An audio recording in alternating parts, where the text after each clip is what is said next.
அனைவருக்கும் வணக்கம். இந்த பதிவில் நம்ம என்ன பார்க்க போகிறோம் அப்படின்னா சில முக்கியமான தகவல் தான் பார்க்க போகிறோம். இப்போ முருகனுக்கு உகந்த பங்குனி உத்திரம் வெள்ளிக்கிழமை இரவோட நமக்கு நிறைவாகுது. இந்த பங்குனி உத்திரத்திற்காக நிறைய பேர் வேண்டுதல் வைத்து ரொம்ப சிறப்பாக வழிபாடு செய்து பால் குடம் எடுத்து ஒவ்வொரு வேண்டுதல் வைத்து முருகனுக்கு விரதம் இருந்தெல்லாம் வழிபாடு செய்திருக்கிறீங்க. உங்களுடைய வேண்டுதல் நடக்கணும் அப்படின்னு நீங்கள் இந்த 6 செயல்கள் கட்டாயமாக நீங்கள் செய்ய வேண்டும். அதாவது பார்த்தீங்கன்னா எல்லோருமே ஒவ்வொரு விதமாக கர்மா ஒன்று நம்ம வாழ்வில் இருக்கும். அதற்கேற்ற போல தான் நம்ம வாழ்வு அமைந்திருக்கும். இப்போ நம்மளுடைய கர்மா பொறுத்தவரை தான் நம்ம வீட்டில் ஒரு சில செயல்கள் பிரச்சனைகள்லாம் நடக்கும், ஒரு சில சந்தோஷங்கள் நம்ம வீட்டில் நடக்கும், மகிழ்ச்சி நடக்கும், வசதியாக இருப்போம். அப்படி இல்லைன்னா நமக்கு வேறு மாதிரி ஏதாவது ஒரு பிரச்சனைகள் இருக்கும். இப்படி ஏதாவது ஒன்று நல்லதோ கெட்டதோ எல்லாமே நாம் செய்த புண்ணியங்கள் பாவங்கள் கர்மா அடிப்படையில் தான் இருக்கின்றது அப்படிங்கிறது நமக்கு கதைகளில் சொல்லப்பட்டிருக்குது. இப்போ பார்த்தீங்க அப்படின்னா நமக்கு தெரிஞ்சும் தெரியாமலும் நிறைய கர்மா நம்ம வாழ்வில் இருந்திருக்கும். அதாவது கர்மா அப்படிங்கிறது பார்த்தீங்கன்னா நம்ம இப்போ நம்ம ப்ரெசன்ட் லைஃப்பில் மட்டும்தான் நம்ம பண்ணுறது அப்படிங்கிறது சொல்லப்படலை. ஏதோ பூர்வ ஜென்ம கதை அந்த புண்ணிய கதைலாம் நமக்கு சொல்லுவாங்க. இப்போ நமக்கு இப்போ அதெல்லாம் நமக்கு பிரச்சனை கிடையாது. நம்ம வாழ்வில் ஏதோ ஒரு கர்மா ஒன்று இருக்கிறனால தான் நம்ம பல பிரச்சனைகள் அனுபவித்து கொண்டு இருப்போம், பல சிக்கல்கள் இருக்கும். எல்லாத்தையும் நம்ம போராடி போராடி ஜெயிக்கிற மாதிரி நம்ம வாழ்க்கை இருந்துகிட்ருக்கோம். அந்த மாதிரிலாம் இனிமேல் நமக்கு எதுவுமே வரக்கூடாது அப்படின்னு பங்குனி உத்திரத்தன்று முருகனுக்கு உரிய நாளன்று நீங்கள் இந்த 6 செயல்கள் மட்டும் செய்திடுங்க. முருகன்கிட்ட போய் சரணாகதி அடையிறது தான் மொதல் செயல். முருகன்கிட்ட போய்ட்டு என் வாழ்க்கையில் நடந்தது எல்லாமே நீ எனக்கு சரி பண்ணி கொடுக்கணும், வாழ்க்கையில் நடந்த அந்த கர்மாலாம் என்னை விட்டு அழிஞ்சிடணும், அந்த கர்மா குறைஞ்சிட்டு நான் இனிமேல் நிம்மதியாக நான் வாழணும், என் வாழ்க்கையில் வெற்றி நீ தான் கொடுக்கணும் முருகா, என் கூட நீ துணையாக இரு, என் கூட நீ எப்போயுமே இருக்கணும் அப்படிங்கிற மாதிரி நீங்கள் சரணாகதி அடைந்து முருகன் பதத்தை பிடிச்சிருங்க. எல்லா கர்மாவும் நமக்கு இன்னையோட அடியோடு அழிஞ்சிடும். ஏன்னா இந்த பாவ செயல் அப்படிங்கிறது நம்ம தெரிஞ்சு தான் செய்கிறோம் அப்படிங்கிறது இல்லை, தெரியாமல் கூட நிறையா செய்திருப்போம். நமக்கு அறிந்தும் அறியாமலும் செய்கின்றதான் பாவ செயல் சொல்லுவாங்க. அதெல்லாம் நமக்கு தீரணும் அப்படின்னு முருகன்கிட்ட போய் சரணாகதி அடைஞ்சிடணும். பாவ மன்னிப்பு கேட்கணும். அதாவது நான் என்ன பாவம் செஞ்சனத்தில் இப்படி நம்ம அனுபவிச்சுட்ருக்குறோம், அப்படி கஷ்டப்பட்டுட்ருக்கோம், எனக்கு இந்த வேண்டுதல் நடக்க மாட்டேங்குது, நான் நினச்ச மாதிரி நடக்க மாட்டேங்குது அப்படிங்கிறதெல்லாம் பார்த்தீங்கன்னா எதற்கு அப்படிங்கிறது நமக்கு புரியாத புதிராகவே இருக்கும். அந்த மாதிரி இருக்கலாம் நீங்கள் இறைவன்கிட்ட சரணாகதி அடைந்து எனக்கு இனிமேல் என்னுடைய வாழ்க்கையில் நான் நல்லது மட்டும்தான் செய்யணும், என்னுடைய பாவங்கள் என்னுடைய கர்மா எல்லாத்தையும் நீங்கள் தான் அழிக்கணும் முருகா, இனிமேல் நான் உங்களுடைய துணையோடு தான் என்னுடைய வாழ்வு இருக்கணும் அப்படிங்கிற மாதிரி உங்களுக்கு என்னென்ன அந்த பாசிட்டிவான வேர்ட்ஸ் இருக்கோ அதெல்லாம் சொல்லி முருகன்கிட்ட சரணாகதியை அடைஞ்சிடுங்க. என்னுடைய வாழ்க்கை இனிமேல் உன்னுடைய அனுமதியோடு தான் எனக்கு எல்லாமே நல்லது நடக்கணும் அப்படிங்கிற மாதிரி நீங்கள் வேண்டிக்கோங்க.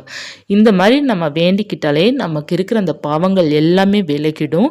முருகன் நம்மளை கைப்பிடித்து நமக்கு அருமையாக நம்ம வாழ்க்கையை வழிநடத்தி செல்வதற்காக வழி கொடுப்பார் அவர்.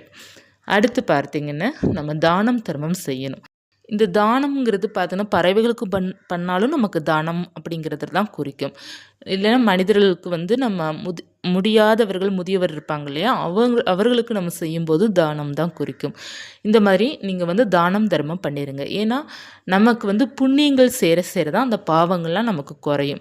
நம்ம கடவுளை சரணாகதி அடைந்தாலே நமக்கு இருக்கிற அந்த பாவங்கள் குறையும். அதனால தான் பார்த்தீங்கன்னா நிறைய பேருக்கு பூஜை செய்யும் போதோ அல்லது ஒரு கோவிலுக்கு போகும்போது சண்டைகள் வீட்டில் அதிகமாக வரும். எதற்காக அப்படின்னா அந்த கர்மாவும் அந்த பாவ செயலும் அவங்கள நல்ல விஷயங்கள் செய்ய விடாது. அந்த சண்டை சச்சரவை கொடுத்துட்டு அது தடுக்கப்படும். எப்பவுமே பார்த்தீங்கன்னா இறைவன் புண்ணியக்காரகன். அந்த இறைவனை நமக்கு தொட்டாலே நமக்கு புண்ணியம் தான் கிடைக்கும். அதனால தான் அந்த பாவ செயலும் அந்த கர்மாங்கிறது நம்மளை இறைவனை தொட விடாமல், நம்ம இறைவனை வழிபாடு செய்ய விடாமல் பல பிரச்சனைகள் நம்ம வாழ்க்கையில் கொடுத்துட்டு நம்ம கோவிலுக்கு கூட போக விடாமல் ஆக்கிடும். வீட்டில் கூட பார்த்தீங்கன்னா தினமும் விளக்கேற்ற முடியாமல் நம்மளுடைய மனநிலை போயிடும். அந்த மாதிரி இருக்கும்போதெல்லாம் அதிக கர்மா அந்த பாவ செயலை நமக்கு வாழ்வில் இருந்திருக்குது. அதெல்லாம் சரியாகணும் அப்படிங்கிறதுக்காக முருகனை நம்ம சரணாகதி அடைஞ்சிட்டு நீங்கள் விட்ட பாதையிலே நான் செல்கிறேன் அப்படிங்கிற மாதிரி முருகனை மனதார நம்ம பிரார்த்தனை பண்ணிக்கிடணும். அடிக்கடி நம்ம கோவிலுக்கு போகிறது அதுதான் நமக்கு நல்ல பலன் கொடுக்கும். அடுத்ததாக பார்த்தீங்கன்னா ஏதாவது ஒரு உறவுக்குள்ள உங்களுக்கு கசப்பான ஒரு சண்டை சச்சரவு இந்த மாதிரி இருக்கின்றது அப்படின்னா உங்ககிட்ட ஏதாவது சின்ன சின்ன தவறுகள் இருந்தது அப்படின்னா அவங்கக்கிட்ட மனமிட்டு பேசி மன்னிப்பு கேட்டுருங்க. இந்த சண்டைகளை சச்சரவுல இதோட முடிச்சுக்கோங்க. ஏன்னா நம்ம ஏதாவது ஒரு கஷ்டப்படுறோம் கவலைப்படுறோன்னா அந்த ஒரு பிரச்சனையும் ஒரு காரணமாக இருக்கும். அவங்க ஒரு நெகட்டிவான சொல்லால் நம்மளை திட்டுவாங்க, இல்லை நம்ம வந்து ஒரு நெகட்டிவான சொல்லால் அவங்கள திட்டுவோம். அந்த மாதிரி இருக்கும்போது அது நமக்கு பழிச்சிடும். ஸோ அதனால் வந்து இந்த மாதிரி தேவையில்லாமல் மற்றவர்களிடம் வந்து சண்டை போடாதீங்க. மற்றவர்களிடம் வந்து அந்த தேவையான நெகட்டிவிட்டிஸ் வார்த்தையை வந்து நீங்கள் வாங்கிக்கிடாதீங்க.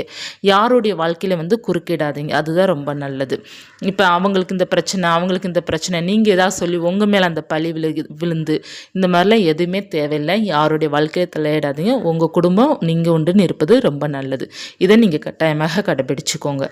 யார்கிட்ட நீங்கள் வந்து தெரியாமல் நீங்கள் தவறு செஞ்சுருந்தா கூட மன்னிப்பு கேட்டுருங்க. ஒன்றும் தவறு கிடையாது. நம்ம மன்னிப்பு கேட்கறனால நம்ம வந்து குறைந்து போகிறதே கிடையாது. அதே போல் முக்கியமாக பார்த்தீங்கன்னா நிறைய பேர் இந்த கணவன் மனைவி நிறைய ஈகோ பிரச்சனை, நிறையா சண்டை சச்சரவுகள் கணவன் மனைவிக்குள்ளே இருக்கிறலாம். ரொம்ப சண்டை சச்சரவுலாம் கொடுமையான செயல்.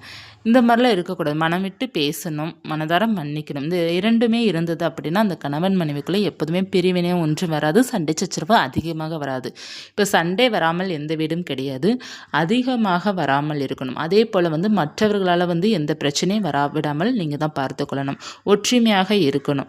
ஏதாவது தவறு செஞ்சால் கூட டக்குன்னு மன்னிப்பு கேட்கணும், மன்னிக்கிற குணமும் இருக்கணும். இது ரெண்டுமே வேணும். ஒரு சில பேர் வந்து சின்ன தவறு அவங்க தெரியாமல் ஹஸ்பண்டோ அல்லது மனைவி செஞ்சுருப்பாங்க, நான் மன்னிக்கவே மாட்டாங்க. அதையே சொல்லி குத்தி காமிச்சிக்கிட்டே இருப்பாங்க. அந்த மாதிரி இருக்கக்கூடாது. தெரியாமல் அவங்க பண்ணிட்டாங்க, ஓகே மன்னிச்சு விட்டுட்டு நெக்ஸ்ட் டைம் இந்த மாதிரி பண்ணாத அப்படிங்கிறத சொல்கிறதான் ஒரு புத்திசாலித்தனமும் இருக்குது. அதில் நல்ல ஒரு எண்ணங்களும் இருக்கின்றது. அதனால் வந்து ரொம்ப போட்டு ஈகோ பண்ணிக்கக்கூடாது, ரொம்ப போட்டு சண்டை அதிகமாக போடவும் கூடாது. நமக்கு தேவையான அளவு தான். சண்டை சச்சரவுலாம் தேவைக்கு மீறி போயிடுச்சு அப்படின்னா அங்கே வந்து பிரிவினை வந்துடும். அதனால் வந்து தேவையில்லாமல் சண்டை போடக்கூடாது. அதில் முக்கியமாக ஈகோ பார்க்கக்கூடாது. கணவன் மனைவிக்குள்ளே முக்கியமாக பார்த்தீங்கன்னா மன்னிப்பு கேட்கணும், மன்னிக்கிற குணமும் இருக்கணும். அப்படி இருந்தால் தான் அந்த குடும்பம் வந்து ரொம்ப சிறப்பாக இருக்கும். விட்டு கொடுத்து போகணும். யாராவது ஒருத்தவங்க விட்டு கொடுத்து போகிறது ரொம்ப நல்லது. இந்த மாதிரி நீங்கள் இந்த கணவன் மனைவிக்குள்ளே பிரச்சனை இருக்கிறீங்க அப்படின்னா முருகன்ட்ட நீங்கள் வேண்டிட்டு இந்த மாதிரி நான் வந்து இந்த பிரச்சனை வந்து நான் விட்டுப்படணும் முருகா, நான் இதை மறந்துறேன், எனக்கு இந்த பிரச்சனை இருந்துச்சுல அதை நான் மறந்துறேன், இனிமேல் உன்னுடைய உத்தரவுப்படி உன்னுடைய வழிப்படி என் வாழ்க்கை இருக்கட்டும் அப்படிங்கிற மாதிரி நம்ம வேண்டிக்கிடணும். அடுத்த செயல் நீங்கள் செய்கிறது என்ன அப்படின்னா, முருகன்ட்ட நீங்கள் வேண்டிக்கிறது என்ன அப்படின்னா, நல்லா உழைக்கணும், நல்லா சம்பாதிக்கணும், அதற்கான எனக்கு வழிகள் கொடு அப்படிங்கிறத நீங்கள் கேட்கணும் முருகன்ட்ட. அதே நீங்கள் கேட்கணும், அதற்கான முயற்சிகள் நீங்கள் எடுக்கணும். அப்போனா தான் அதுக்கு முருகர் வந்து வெற்றி கொடுப்பார். இந்த செயல் நீங்கள் கட்டாயமாக செய்யணும். உங்கள் வாழ்க்கையில் வந்து பிரச்சனைகள் ஃபுல்லாக முடிக்க வச்சுட்டு நீங்கள் வெற்றி பாதைக்காக நீங்கள் போகணும் அப்படின்னா நீங்கள் வந்து முருகன்கிட்ட கேட்டு நீங்கள் வந்து அதற்கான முயற்சிகள் எடுங்க. நிச்சயமாக வந்து வெற்றிகள் கிடைக்கும். இந்த விஷயங்களை நீங்கள் கட்டாயமாக செய்ய வேண்டும். 6வது விஷயங்கள் என்ன அப்படின்னா, நீங்கள் எதை நினச்சி நீ கவலைப்படக்கூடாது, எதை நினச்சி வந்து டிப்ரெஷன் ஆகக்கூடாது, ஜாலியாக இருக்கணும், லைஃப்பை என்ஜாய் பண்ணிட்டு போகணும். இந்த 6 செயல்களை நீங்கள் வந்து ஒரு உறுதியாக எடுத்து நீங்கள் முருகன்கிட்ட வேண்டிக்கிட்டு நீங்கள் செய்ய ஆரம்பிக்கிறீங்க அப்படின்னா அடுத்த பங்குனி உத்திரம் வருவதற்குள்ள உங்கள் வாழ்க்கை ஒரு ராஜாவாகவோ ஒரு ராணியாகவோ மாறும். கட்டாயமாக 100% மாறும். முருகனோட அருளோடு நடக்கும். முருகன்ட்ட நம்ம சரணாகதி அடைந்துட்டாலே நம்ம வாழ்க்கை பல பிரச்சனைகள் முடிந்துடும். நம்ம செஞ்ச தவறையும் என்ன அப்படிங்கிறத முருகன்ட்ட சொல்லி அந்த மன்னிப்பு கேட்டு இனிமேல் இந்த செயல் நான் செய்ய மாட்டேன், என்னுடைய வாழ்க்கையில் வந்து இந்த பிரச்சனைலாம் எனக்கு சரி பண்ணி கொடுத்துருங்க, இனிமேல் நான் சரியாக இருப்பேன் அப்படிங்கிறத நீங்கள் வந்து முருகன்ட்ட வந்து வேண்டிக்கோங்க. நிச்சயமாக நல்லதே நடக்கும். அடுத்து மிக மிக முக்கியமான செயல் என்ன அப்படின்னா, யாரை பார்த்து பொறாமைப்படாதீர்கள், யாரை பார்த்து கோபப்படாதீங்க, நேர்மையாக இருங்க. வாழ்க்கை நிச்சயமாக வெற்றி அடையும். எப்போதுமே பார்த்தீங்கன்னா குறுக்கு வெளியோ அல்லது பொய்யான வாழ்க்கையோ வந்து இறைவனிடம் வந்து செல்லுபடி ஆகாது. கடவுள் பார்த்து கொண்டு தான் இருப்பார். அதற்கான தக்க பதிலடி வந்து நான் கொஞ்சம் நாட்கள் கழித்து கொடுப்பார். அதாவது அரசன் அன்றே கொள்வார், தெய்வம் வந்து நின்று கொள்ளும் அப்படிங்கிறது ஒரு பழமொழி சொல்லுவாங்க. நம்ம வந்து நேர்மையாக போனால் மட்டும்தான் பல பிரச்சனைகள் வந்தாலும் பல கவலைகள் வந்தாலும் இறைவனோட அருளோடு அந்த பாதையில் நம்ம வெற்றி பெற முடியும். மற்றவர்களுக்கு நம்ம தீங்கு செய்கிறோம், மற்றவர்களுக்கு துரோகம் பண்ணுறோம், மற்றவர்களுக்கு பார்த்தீங்கன்னா நம்ம வந்து அவங்க சொல்லாத வார்த்தையோ சொல்கிற மாதிரி ஏதாவது ஒரு பிரச்சனை அவங்களுக்கு நம்ம கொடுத்துட்ருக்கோம் அப்படின்னா அது கடவுள் பார்த்து கொண்டு தான் இருப்பார். அதற்கேற்ற நாள் வரையில் அவர் தக்க பதிலடி கொடுப்பார். அதுதான் கர்மா அப்படிங்கிறது சொல்லுவாங்க. அதனால் அந்த மாதிரி எதுவுமே செய்யக்கூடாது. நீங்கள் இறைவன் பாதையில் போகிறீங்க, ஒரு ஆன்மீக பாதையில் இருக்கிறீங்க, நான் கடவுள் வந்து நான் முழுசாக நம்புகிறேன் அப்படி இருப்பவர்கள் எப்போதுமே பார்த்தீங்கன்னா தர்மப்படி தான் நம்ம நடக்கணும். அப்படி நடக்கும்போது தான் நமக்கு பார்த்தீங்கன்னா பிரச்சனைகள் வந்து எல்லோருடைய வாழ்க்கையில் வரத்தான் செய்யும். அப்படி முன்னாடி வரும்போது கடவுள் உங்களை காப்பாற்றுவதை உங்களால் உணர முடியும்.